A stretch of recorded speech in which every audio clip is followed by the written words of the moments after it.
kick us off? Yes. Hi, everyone. To start, I must just say that I love the way that Alex phrased his email to me and the others when he was speaking about this event. He said he was looking into how regular folks like yourself got into coding. And it can feel like that. Like development is this whole other world filled with kind of different kind of people, certainly from the BA scene, which is more where I was based before. And I do still feel very much like a regular folk, but hopefully I'll continue kind of growing into this new space. Um, all my way through school and most of my way through university, I read real paper books and wrote all my notes and all my essays with a pen. I preferred writing. It's like a very satisfying tactile experience, and it's got a lovely flow to it. Typing still feels a bit more disjointed to me. So I barely used a computer before 2015. And what changed that was that I got a laptop, and suddenly, it was more portable and I could bring it into my own space. And I finally started realizing the advantages that technology had to offer above my cell phone. My first degree, like I said, was a BA in philosophy and psychology. I absolutely loved philosophy. I mean, it really impacted how I think and approach the world. And after completing my BA, I started a little tutoring company called Nerdy Bird Tutoring. And I was teaching maths to high school students, but also some primary school subjects and everything. And it was just me, but I had some dreams to expand. Given that I just started out, things had been going quite well, and I'd gotten all of my afternoon hours booked. And I was really enjoying spending time with my students. But, I had these empty mornings. And then I had this crazy idea that, seeing as I still have my mornings free, why don't I start studying a whole new degree? Because I've got the time. And so off I, began the venture of the next 4 years of studying. I decided, since I was tutoring math, I wanted to deepen my understanding of the subject that I was teaching.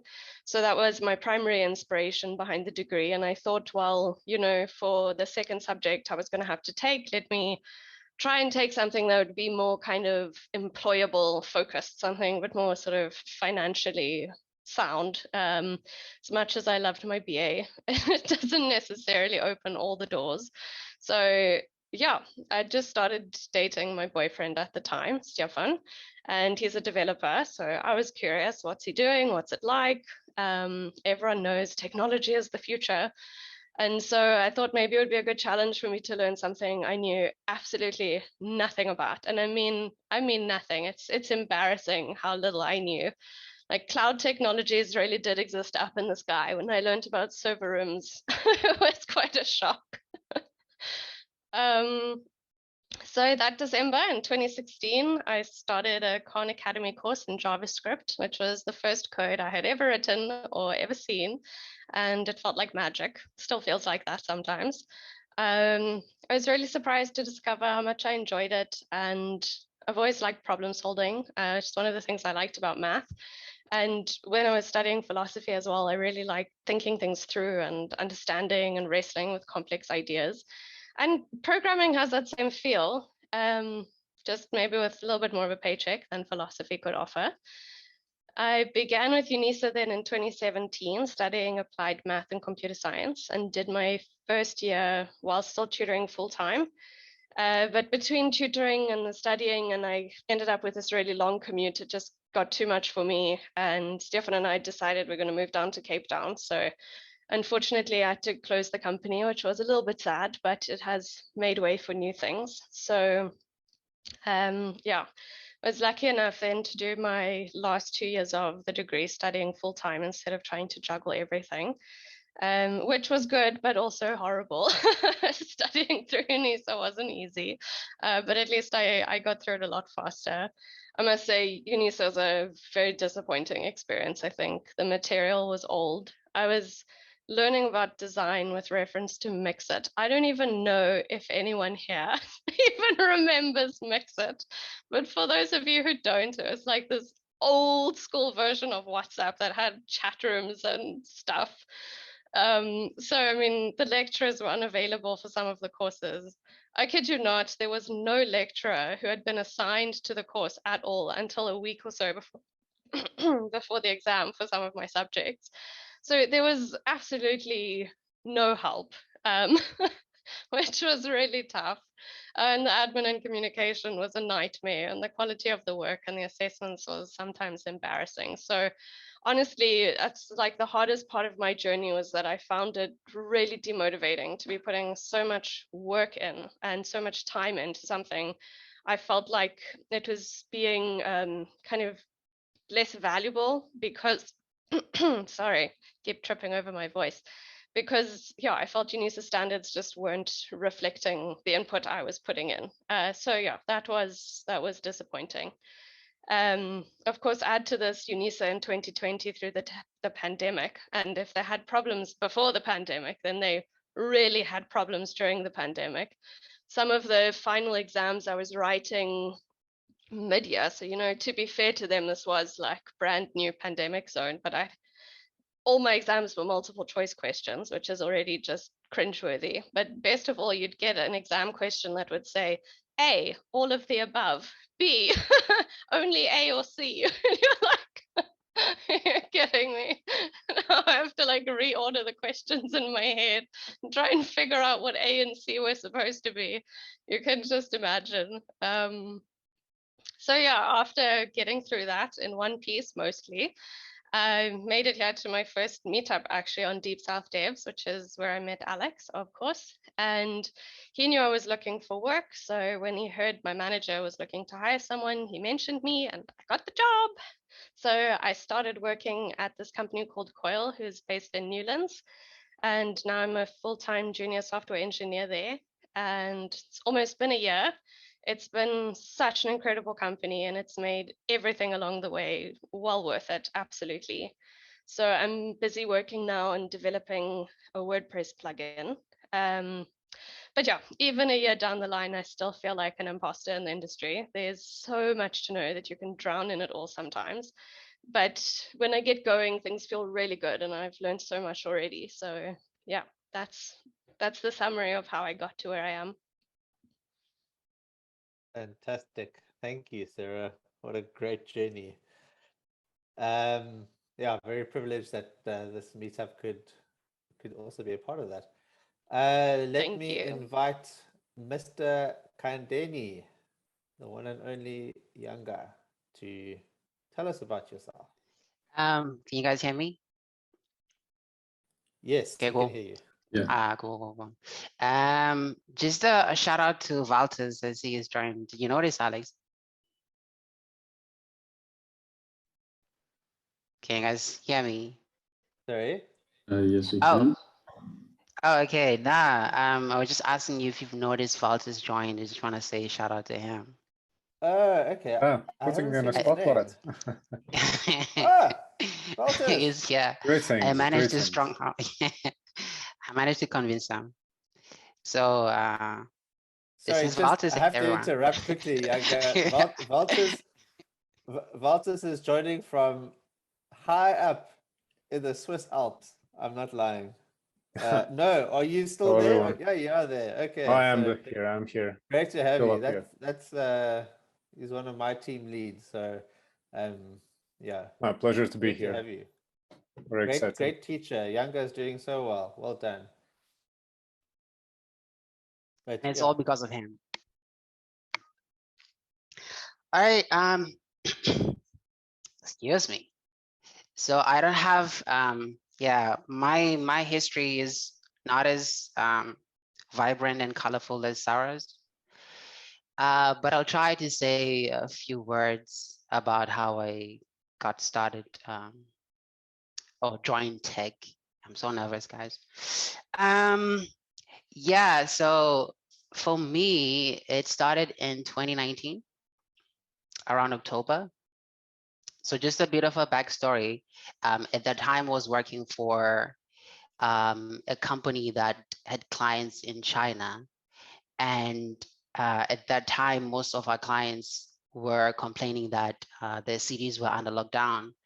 And, the rumors about the virus spreading internationally, globally, were getting louder and louder. And I just knew that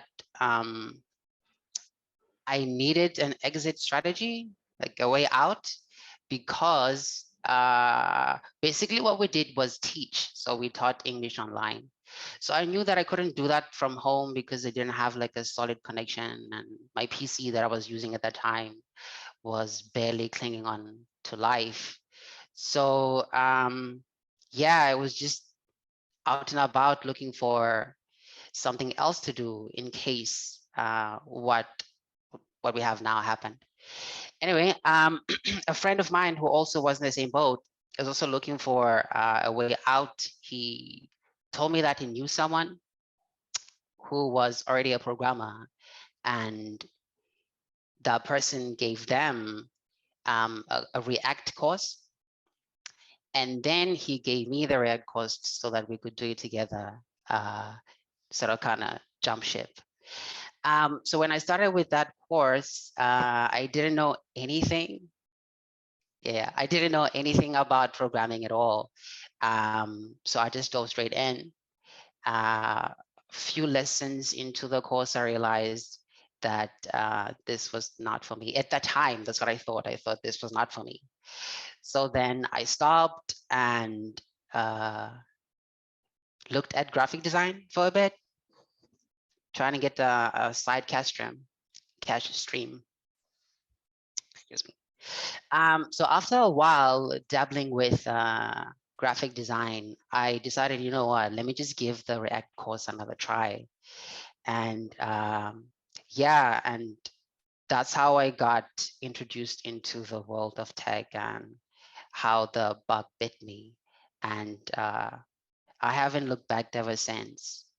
And I currently work for a company that Alex mentioned. He's my colleague. So we work for Human State, and I'm employed as the junior software or backend developer.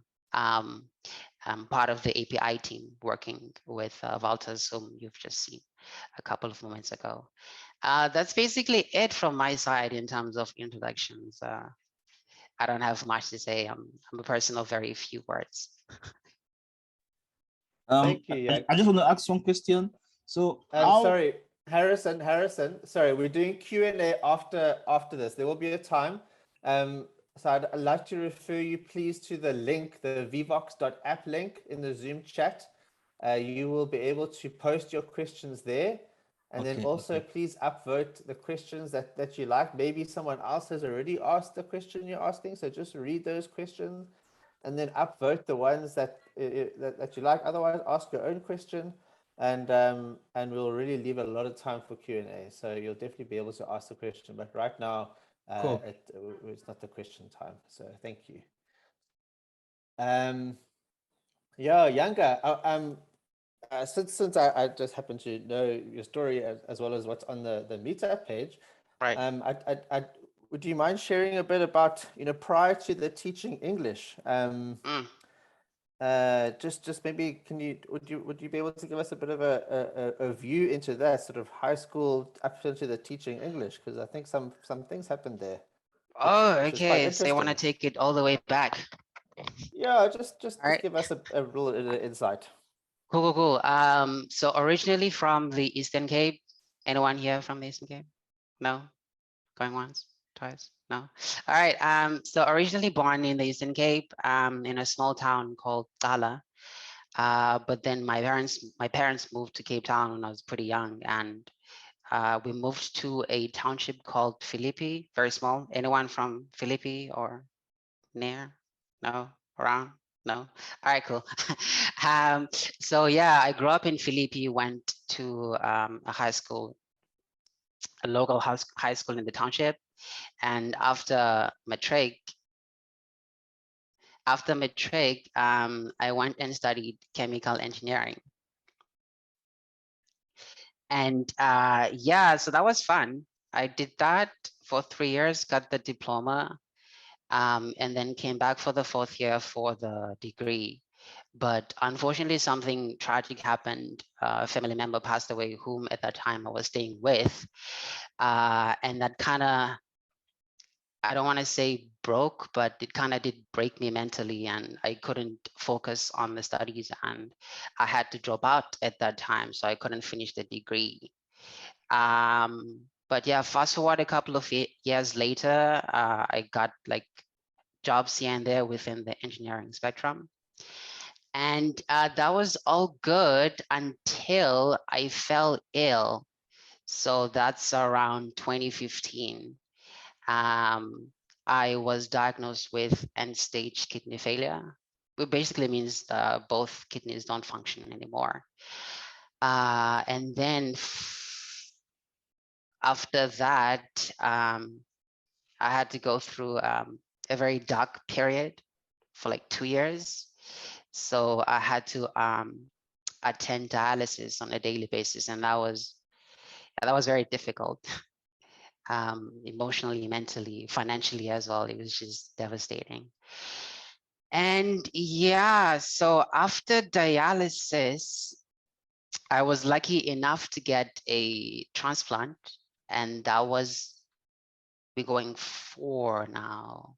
So that was in 2017, yeah, around there. So I got a transplant in 2017, and it's been doing great. And it's actually one of the main reasons why I want to do better with this new opportunity that I've had. You know, we always say in the dialysis unit that, you know, a kidney or a kidney transplant is a new gift of life, and you want to use that gift to the max.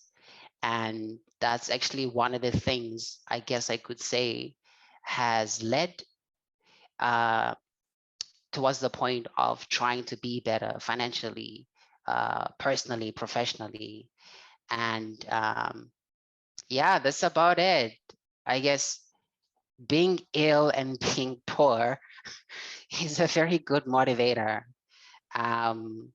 if you know where you want to go.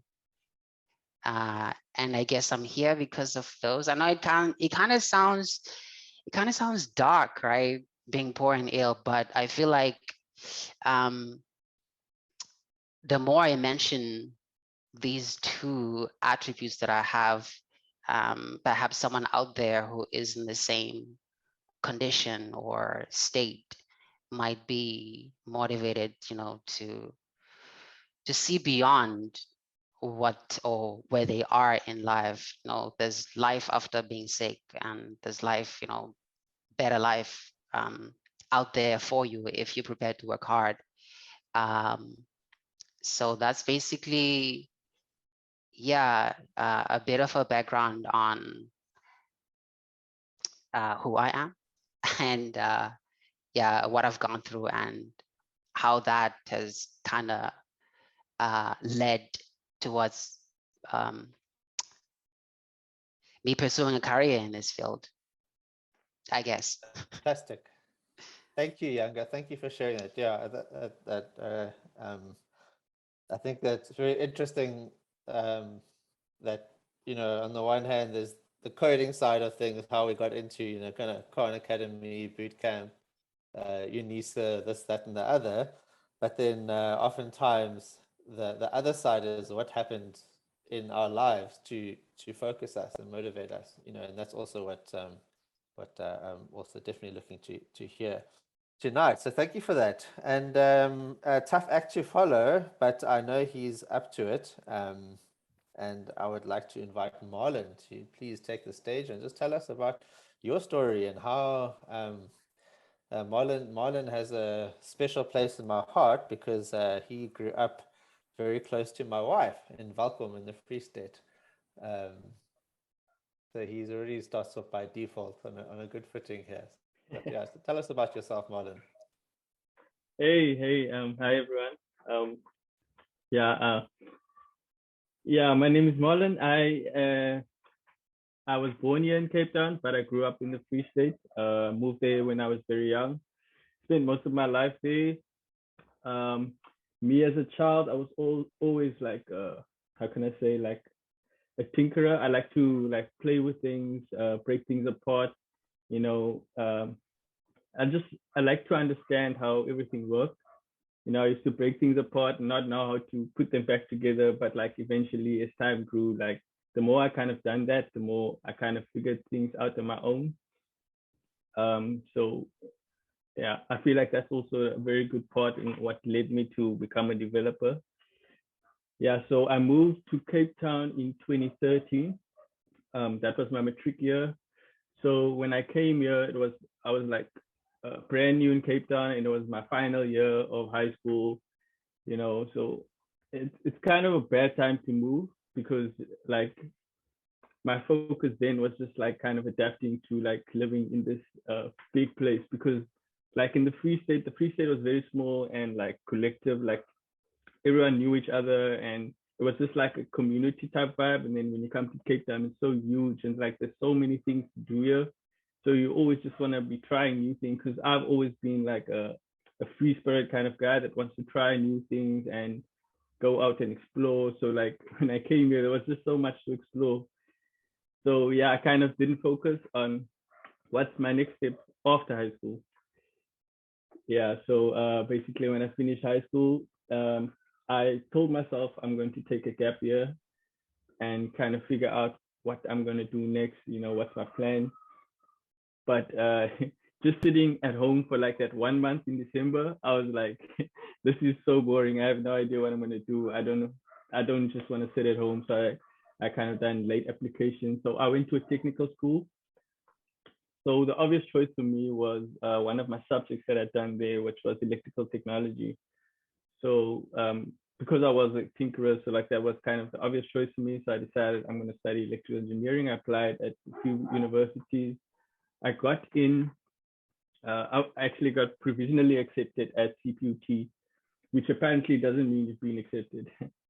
But I started going to classes anyway, and then I heard that I wasn't actually accepted. So I'm not exactly sure how that works, but what I then done was I used to go to the secretary every day. I even knew her name at some point, and she would actually sigh when she saw me at sometimes, because I used to come to her every day, and I used to push and just like trying to convince them to like fully accept me. And so yeah, and after a while I got accepted, and I started my journey in electrical engineering. So one of the main reasons I like engineering and all these things is because like so for me, what I can say is when I like something, I will always put my focus on it. So like I was never really good at studying or like going through things, but I enjoyed math a lot, and like anything that had to do with equations or problem solving. So like all my life, like problem solving was kind of like my thing. But I had never really touched a computer before varsity, like in that sense. Like I stayed away from IT, I stayed away from CAT, I stayed away from all those things, because I was afraid of computers. I was like, this is like for geniuses, those kind of guys. I won't be able to do that type of thing. But when I was studying engineering, in my second year, programming was one of my subjects. So this was when I first discovered programming, and I fell in love with it from day one. And at that time I was doing C, which is not the best way to start, but like it like just writing my first program already, like just printing hello world on the screen was like an eye opener for me, and I just loved programming from day one. So like from there I was kind of like focusing on programming now. So I went from math to focusing on programming, and I kind of pushed on that and the whole time, and then I kind of neglected my other subjects, and I started failing my major actually. So that's when I decided, okay, I'm going to change to computer systems engineering, because this is more in line with what I want to actually do. Yeah, so I done that for another year. I came close to finishing. I actually had to start my in-service, and I applied at like so many places. I was applying nonstop, and I got so many interviews, but at the time, I didn't really have much belief in myself, I can say. Like I used to, what I used to do was I would talk myself, I would rather expect less of myself so that I don't get disappointed. So like I would think that nah, I won't be able to do it. And I always went in with that mindset. So I feel like that's why I didn't get anything at the time. So yeah, I was applying nonstop, and then eventually I just that kind of fell away. And then I started working as a waiter at Panorama in Cape Gate. Yeah, so I worked there for like a year and a half. And I was also like a very much introverted. So like I wasn't always about going out of my comfort zone, talking to people and that kind of thing. So like working as a waiter kind of helped me starting to open up and talk to people, and like because I had to as a waiter talk to clients all the time, and so that kind of helped me like get more out of my comfort zone. And then yeah, and then I was like I'm scrolling through Facebook this one day, and here I see like a post from this boot camp called CodeSpace. So CodeSpace is a boot camp in Lansdowne. Oh no, not CodeSpace. Life Choices. Sorry, they worked with CodeSpace. So Life Choices is a boot camp in Lansdowne, and they were offering a boot camp. It's a non-profit organization, so like the boot camp was completely free, and I was like, wow, this is an amazing opportunity. And you know, I just signed up and hoped to get in there, and then like for a month it went quiet, so like I kind of forgot about it. And then I got fired from my job as a waiter for something that I'd done. And yeah, so I was kind of like jobless, didn't have anything to do. And then here I get a mail from Life Choices, hey, you made it to the next stage. And I had to do like a test. I think it was like an aptitude test where they like test your ability to learn and whatever. Yeah, so I done that. And then I also saw a post on Mr. D looking for drivers, student drivers. And this like boot camp was full time. So like it would be from 8 to 5 every day kind of vibe. So me actually finding the Mr. D was also very good for me, because with as a student driver, I could come on at any time. So, and the boot camp was free. I had my own car at the time as well. So I had to drive all the way to Lansdowne. So like getting that job as a Mr. D driver kind of helped with like money to be able to travel all the way there. And so, and the funny thing is like the first day, like me, I was super scared, because like there's so much rules at this boot camp since it was like free. And one of it was like you have to be there every day, full day. And the day I got my interview for Mr. Delivery was the first day that the boot camp was going to start. And so I wasn't sure like how am I going to do this, because how can I just miss out the first day? And then something happened at the boot camp, and they literally had to move the start date up a month, which actually worked out perfectly for me. So then I kind of got a head start working as a driver for Mr. D for some time. Yeah, so I got that 1 month head start. And then when I started the boot camp, so Life Choices, what they kind of do is they teach life skills, they teach professional development, and then they teach coding as well. So this is where CodeSpace came in with the developers, and then they done the professional development. And then Life Choices, they were more focused like on life skills and like helping us come out of our comfort zone and be more confident. And so like they really helped me to start believing in myself and trusting that I have the ability, because that was a big problem for me at the time. And yeah, after 3 months, they like I had full confidence that I can actually make something of myself in web development. And that's when I quit Mr. D, and I just started focusing on on the web development fully, because like I had people who were driving with me, so they kind of helped with petrol driving up to Lansdowne every day, so that was fine.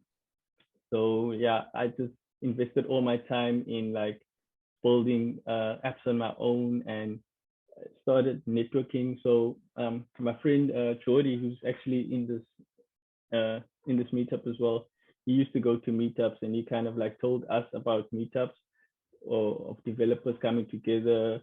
And yeah, so he kind of introduced me to that kind of vibe, and I just started going to a lot of those meetups and connecting with people, with other developers, asking them questions about like how they got into it, how they got into development, what pushed them.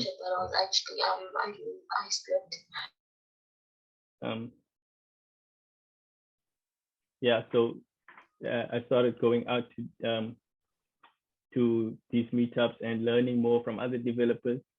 And after the 6 months, when I went to interviews again, I went with a different mindset. I went with a mindset of, do I want to work at this company?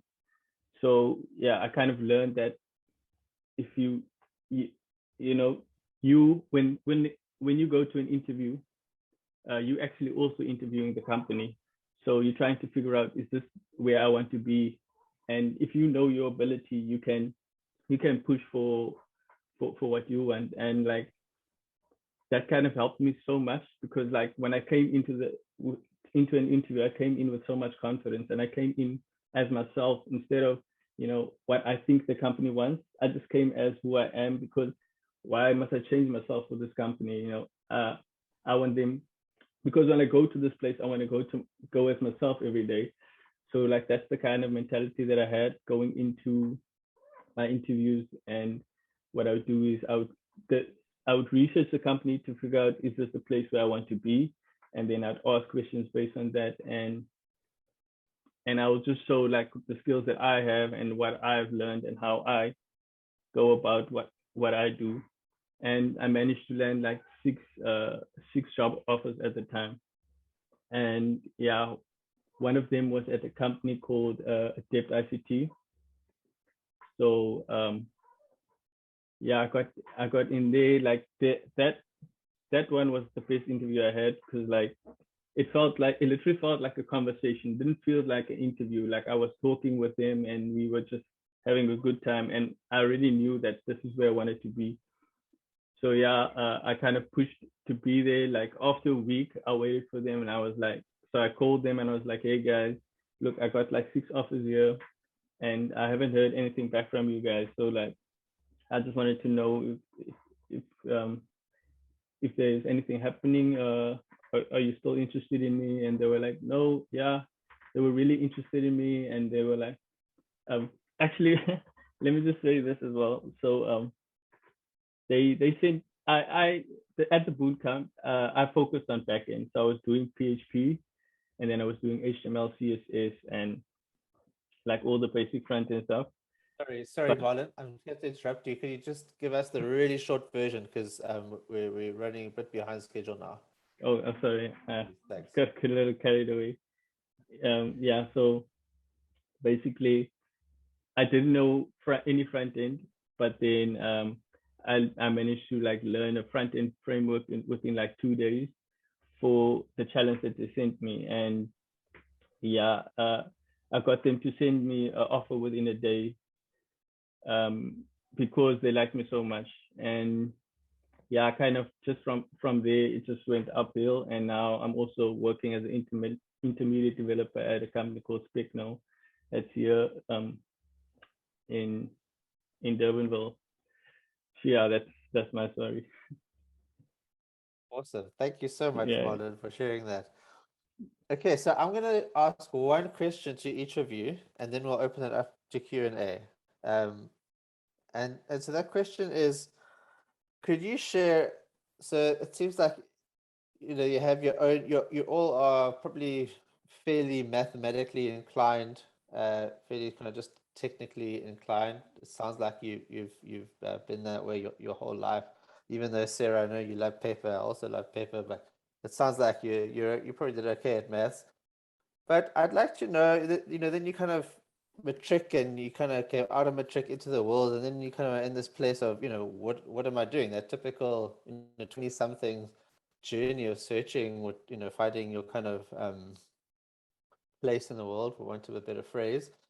But what I'd like to find out is what is it seems like there was a kind of thing that happened externally, be it there were some people that came around you that really helped, be it your family or a partner or some colleagues. It seems like there was so my question is what person or sort of external event, let me actually say what were the people what were the people like around you, the community and the people that really helped you to kind of narrow down and focus, and to which helped you to get where you are now. Maybe just go in reverse order, Marlon, Yanga, and then Sarah. So, Okay. Marlon. Yeah. So what I'll say from my side, if you heard from us, so you notice that I kind of get focused on one thing. When I like something, that's what I focus on and that's what I push on. So like in high school, it was math. I pushed on math. When I got to varsity, it was programming. I pushed on programming, and then eventually I discovered web development, and then I just kept on pushing on that. And how I used to learn was a lot of people used to come to me and ask me questions like because I used to do well in whenever I was doing something, they would come to me and they would ask questions, and then when I was helping them, it kind of helped me. So one thing that I used to do, especially at the boot camp, was I used to go around to everyone to kind of see what they were doing, and then I would gather information from like all of them. Like there was brilliant guys there at the boot camp, and like seeing what the type of things that they do, that kind of helped me see what I want to do in a sense. So I feel like just like information gathering and like seeing what others do, and yeah, basically like that. So would you say that community at the boot camp really helped to focus and really zone you and anchor you, Yes. that community there? Yeah. Interesting. Awesome. Okay. And Yanga, was what I mean, just personally, when I got into coding, my wife was pregnant with my first child, and so that without that kind of external event, I don't know if I would have really had that perseverance to really focus and stick it out. So, Yanga, what was were there sort of people in your life, or was it for you? Was it your illness that really helped to focus you? So that would be, the question is, before getting into tech, what were the factors that played huge roles, right? Yeah. The external, was it people? Was it external event? What Right, kind of right, helped right. you focus from doing all these various things to really just now settling down and getting into this tech thing? Yeah, if I have to think about it, it's actually a lot of things that came into play, and one that maybe I can single out is the environment that I grew up in. You know, township life is just, yeah, it's not great. So when you look at your environment, you look at, I mean, you stare poverty in the eye every day, crime every day.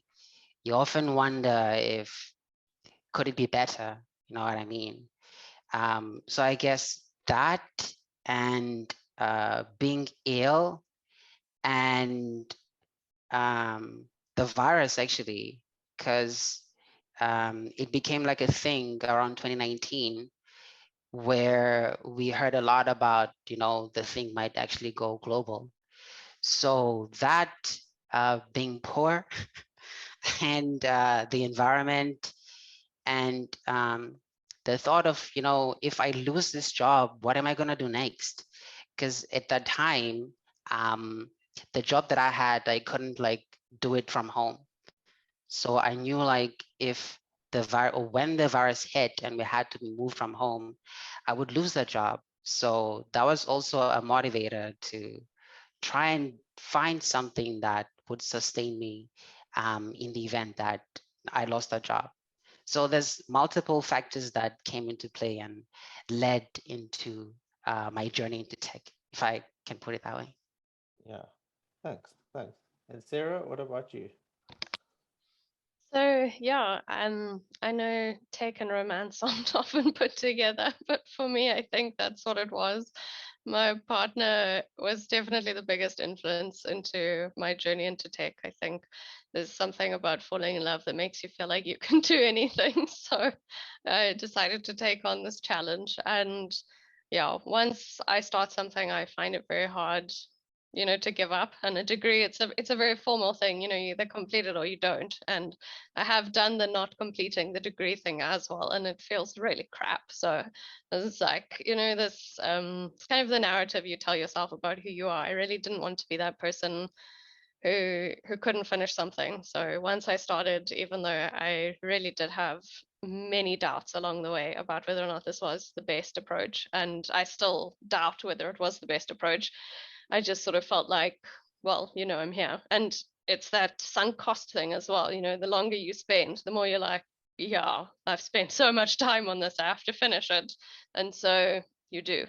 But yeah, Stefan, he knows a lot about a lot. And it was, for me, the biggest thing was having someone I could ask my stupid questions to, because I really hate feeling stupid. I mean, I think everyone does.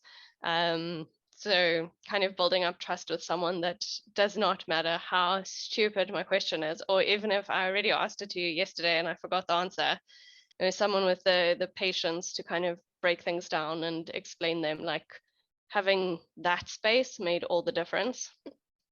Stefan always says it's like everything in technology is easy, it's just like you just have to get the principles, and it's just about stringing ideas together. So if you have the right idea, each idea on its own is easy, and it's true, but it's about building those up into complex ideas. And sometimes, textbooks really aren't, I think for this, I did not find textbooks to be a very good learning medium. And not having actual like in-person lectures, I find now learning things off of Udemy videos or like almost any kind of video content versus a textbook so much easier. So I think, given that I didn't have any real in-person contact, it was really hard to find people to really collaborate with in UNISA. Maybe I should have tried better.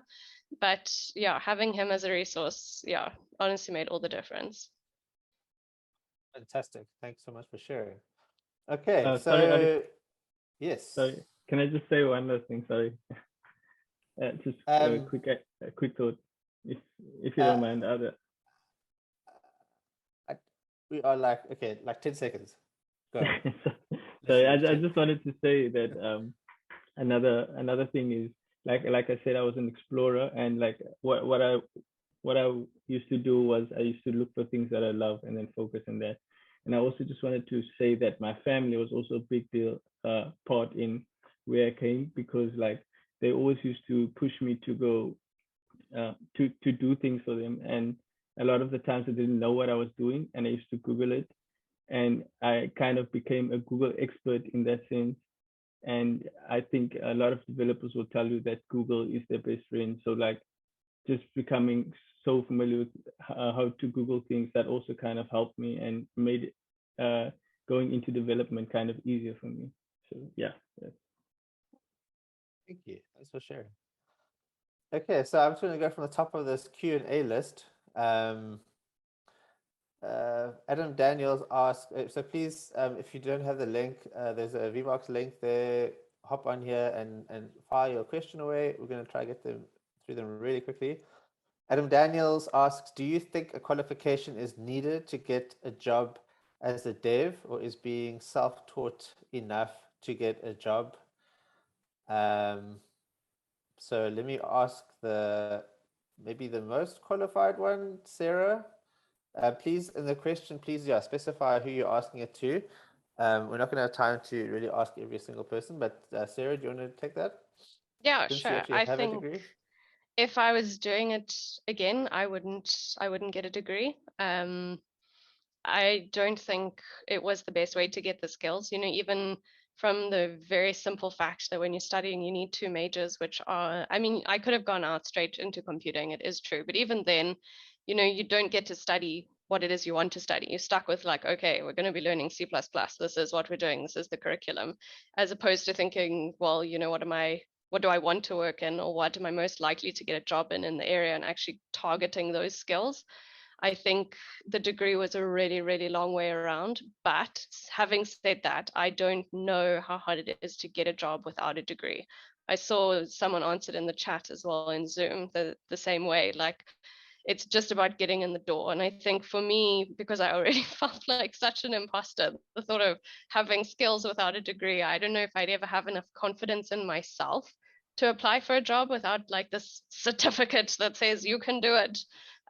So in that way, I'm really grateful that I decided to get the degree. But yeah, I think you can definitely find other ways self-taught that would be much faster and get your skills into a much better place much sooner. Fantastic. Thanks, Sarah.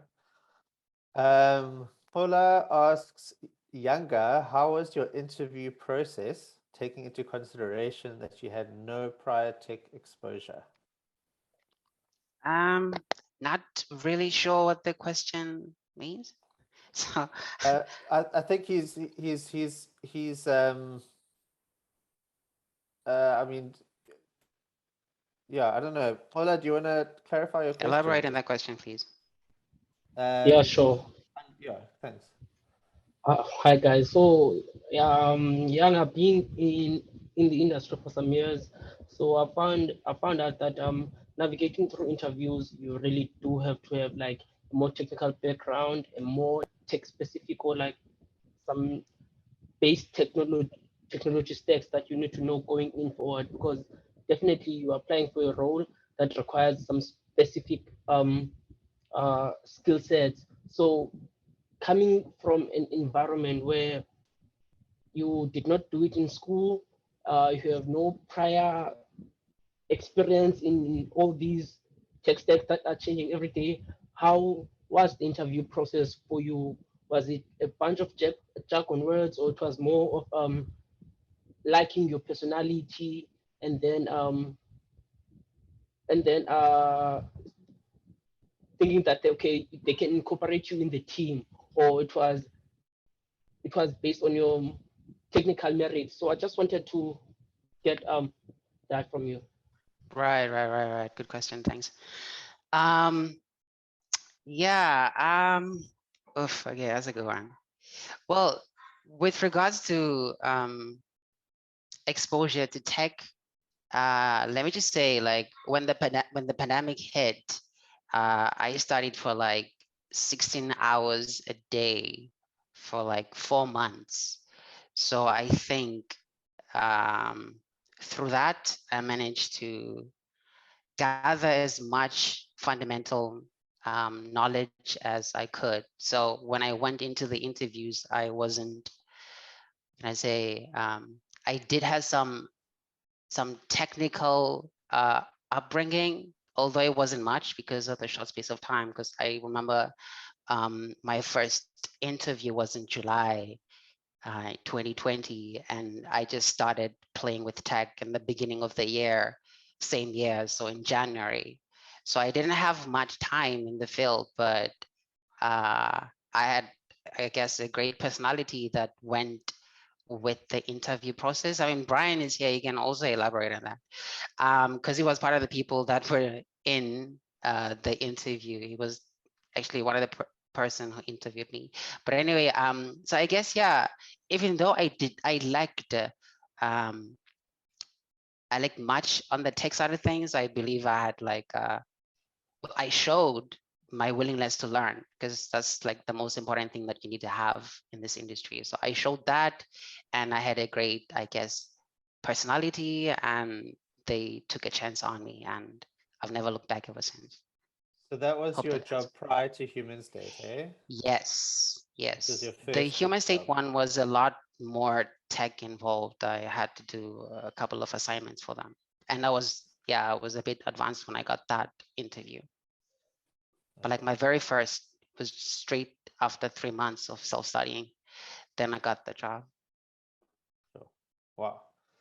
Awesome. Okay. Youngest. I don't know if that's you, Yanga. Oh, That would another be one. me. Oh, okay. Also, how to overcome imposter syndrome. Marlon, Sarah, do you experience imposter syndrome? Yes, And what do you do about it? I suck it up. It's a terrible answer, but it's true. I just feel like if I didn't do all the things I was scared of, I'd probably never do anything. So it's like you just say, okay, and then you do what you can. I think the correct answer is that you should rather just ask the stupid questions and then maybe you'll learn something. But I am really terrible at that. But that's what I should do. I tell myself every day, I'm just going to ask the stupid question. I've gotten a little bit better at it, but yeah, that's what you should do. It's not what I do, but it's what you should do.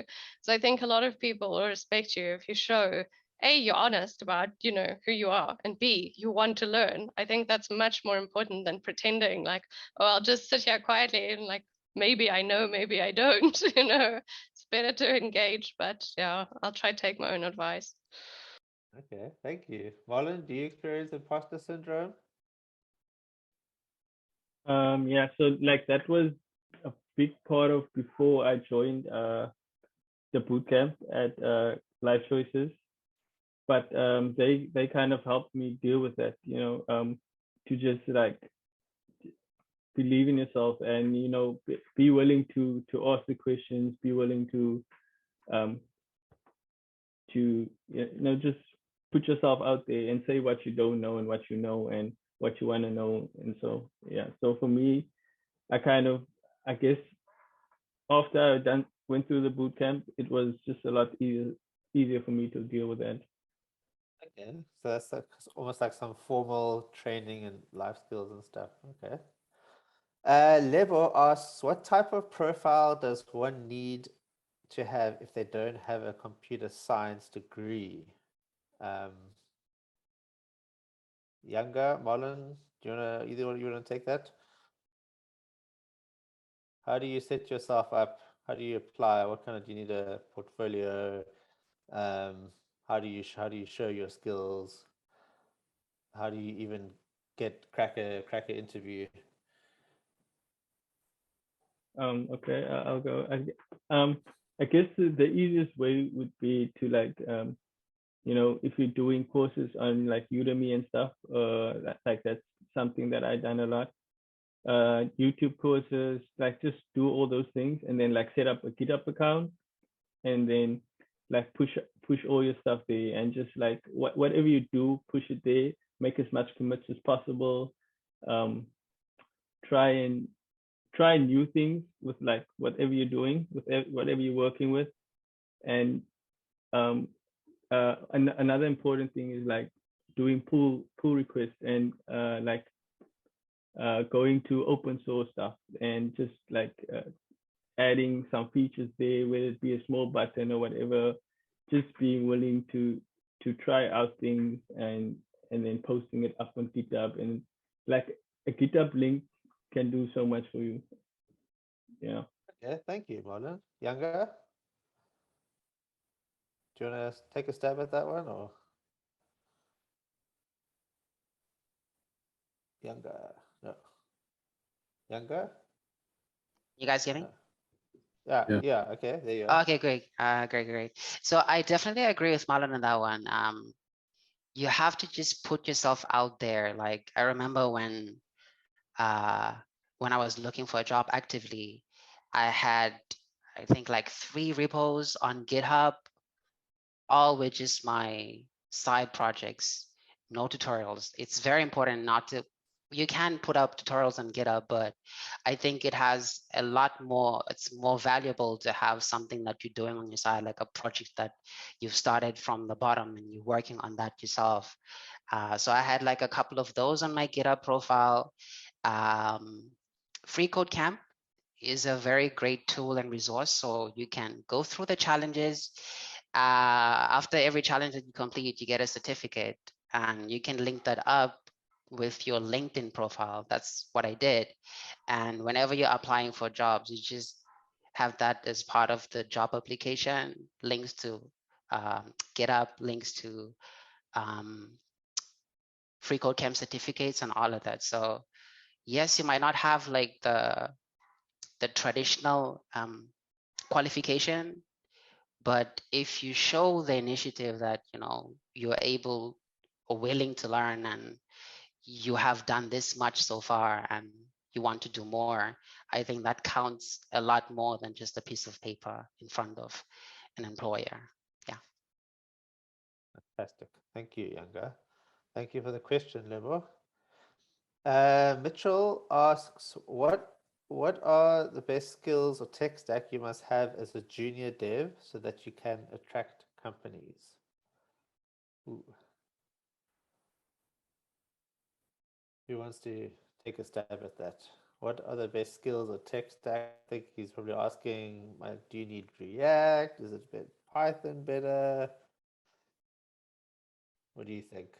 Yeah. Maybe ask Yanga, because you're working in one of the most. Can I answer that one? Brett speaking. So I think a lot of that's been covered already. I think a lot of what Young has said is exactly spot on. So from the hiring side, when we're hiring junior devs, we're not looking to hire people who have tons of experience. We understand that junior devs are, you know, still getting started. So what we're really typically looking for is an eagerness to learn, and you know, someone who's willing to get stuck in. So exactly the type of stuff you've said there, where you don't have to have a great GitHub repo where you've got, you know, you've written libraries that thousands of people have starred or anything like that, but just to show the kind of side projects or tutorials or whatever you've been working on, just so that there's something to show that you have been, you know, you've been trying. You don't have to be an expert in anything. People who are hiring junior devs aren't expecting you to come in and, you know, lead a team or be a complete expert in everything. So yeah, I think it's more about how eager you are to learn, and how willing you are to get stuck in, and yeah, that sort of thing, more so than what tech skills you have and that side of things. Fantastic. Thank you, Brett. That's Mitchell's question. Owen asks, how long does it take to land a job in the tech industry? Wow. Anyone want to take a stab at that? How long is a piece of string? How long did it take you guys from when you first started looking for a job? I mean, I'll jump in. I started looking in probably mid-December or maybe early December, and I started my job on the 15th. I think my job offer was finalized early January. So I was like super fortunate, though. I don't think that's the average. And I know one of the people I'm friends with who is studying the degree with me as well through UNISA, it took him 6 months to get a job. But he was kind of waiting for something good as well. He didn't just want to take anything. And during that time, he was like, you know, ramping up a lot of projects. He was doing open source and whatever. So he's really happy with the job that he got now, because didn't even get a junior position, which is amazing. So, you know, exactly like how long is a piece of string, and what kind of job are you getting, and, you know, are you taking the first offer you get or not? I did, but I got a really good offer. I love my job. Any of you other guys want to chime in on that one? How long does it take? Yeah, it depends. Like, for me, the first one, it took like 2 months. So I started looking for a job around May, And then I got my first offer around July, on the 1st of July, actually. So that was in 2020. And where I'm currently working, it also took, I've been lucky, it also took like a couple of months, maybe like 2 or 3. So when I decided that I wanted to move from my previous company to get something better, I started looking for a job, and then in a couple of months, it just popped up. So I guess it just has to do with luck as well. Like there's just no way to say it will take you this fixed amount of months to get a job in the industry. It just goes into luck and how hard you're searching, and how much you put yourself out there, I guess. Awesome. I maybe chip in there, Alex. Maybe Yeah. just to add on what everyone else said. I think the most important thing to know is that demand far outstrips supply. So it's more about finding what you, I think Marlon said it well in his talk. Remember, when you're interviewing the company as much as they're interviewing you, and you need to decide if that's a place that you want to be and it's right for what you need and what you want to achieve. So I think focus more on that and less about how quickly you want to get something. Focus on finding what's right for you. Fantastic answer. Thank you, Trevor. Okay, Louis asks, what are the top 3 or so things that would make a company most desirable for you to work at? Ooh, that's from the employer's point of view. Either one, Sarah, Yanga, Marlon, what are the top 3 most things that make a company most desirable for you to work at? What I would say is the company that I'm working at now, Signal. So what they do here is they do a lot of collaboration, and they push for in office. And one of the things that they do is they have every Tuesday and Thursday they serve us lunch, which is absolutely amazing. And then another thing that we do there is we do pull requests on GitHub, and with our pull requests, like all the developers, they kind of like go through your code and they tell you the way you could have done better or what you could have changed, or so it's and we kind of comment on each other's codes. So in a way, we all kind of learn from each other, and that for me is also very important. Like just being able to learn from one another, and also just like the type of environment that you're in, like how do people treat you when you're there. And last but not least, obviously money is also a huge factor. So like if someone can offer you give you a really good offer, but for me I feel like that's the last point. Like you have to be in a good environment, and you have to feel kind of like welcome in the place where you're at, and feel like you can be yourself in that place, and then you can look at money after that. Yeah, I agree with that. I think number one thing for me is like the human element. If I feel that the people I'm going to be working with are friendly and helpful and, excited about what they're doing, that makes like all the difference. But obviously finances play a role. Definitely the work environment in general. Yanga, anything to add to that? Yep, agreed. Yeah, it depends on where you are in life and professionally. Like for me, when I looked for my first job, I just wanted something that could get me into the door. I didn't care about money. I did care about the environment. But the most important thing at that time was just getting myself into the door, regardless of the amount they were offering. And then I moved because I wanted better money, but also just to grow professionally, because at that time I was just 3 junior developers, no tech lead. Well, we had a tech lead, but no senior. So I didn't really feel like I could grow faster in that environment. So it just depends on where you are in life in terms of your career and what you want.